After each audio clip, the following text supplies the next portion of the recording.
Hi, Rhea from Active Health Clinic here. I just had a lovely conversation with one of my beautiful patients yesterday, and it got me thinking that the conversation we were having and the concepts we were talking about would be a good idea for many, many people.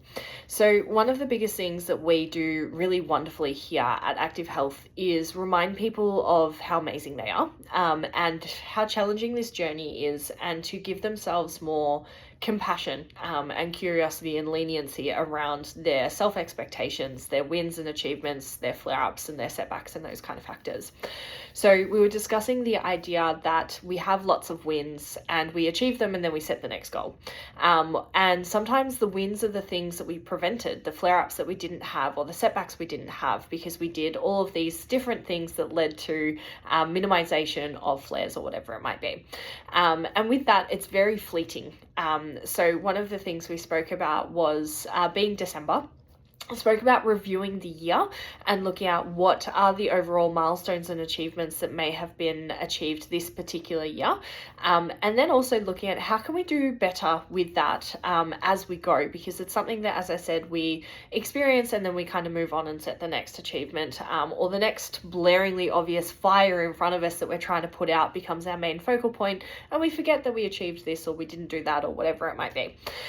So what we discussed is that for the year of 2026, to create a jar and write down every win and every achievement, every successor, every positive note of all of the things that the person can influence, and write that down, put it in the jar, and then at the end of the year, read through that, because being December, we're not going to remember what the win of January was, or hopefully what they were. So writing them down as you go is really important. This is something that we do as a team. So first and foremost, we do this in our sessions with our patients and ask them what it is that they've achieved recently and what are their wins and successes. And in all honesty, sometimes people don't have answers, and that is absolutely okay. And that is part of living with a chronic invisible illness. But other times it's about finding that glimmer there of what is it that we can celebrate. Where is this little dopamine hit, feel good, gratitude, whatever it might be, that we can be exposed to in whatever way we can access.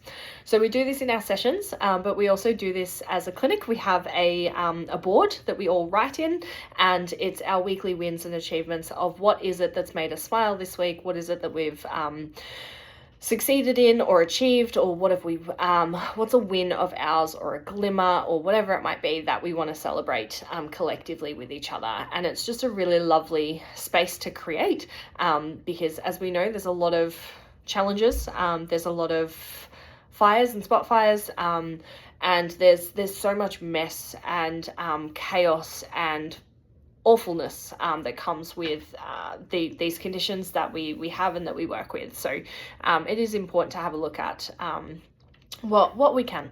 So it doesn't have to be outwardly you either, or inwardly you, I should say.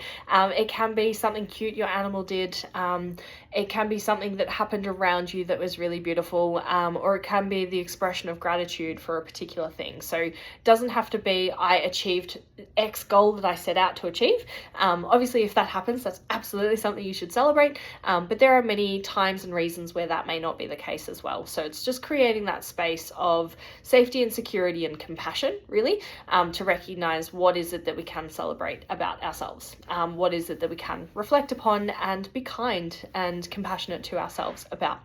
So that's going to be your homework, is reflecting on the year and what is it that you can be proud of yourself for, and what is it for 2026 that what system can you have that keeps you more accountable to the things that you are achieving and succeeding in when it feels like we're not. Sending so much love and spoons. I know that this is going to be challenging for a lot of people, and I make it sound easy in this 4-minute video. I recognize that it is not that, but I hope this meets you with where you're at, and if it's something you're capable of doing and can access, amazing, and if it's not the right time for that, then absolutely respect that too.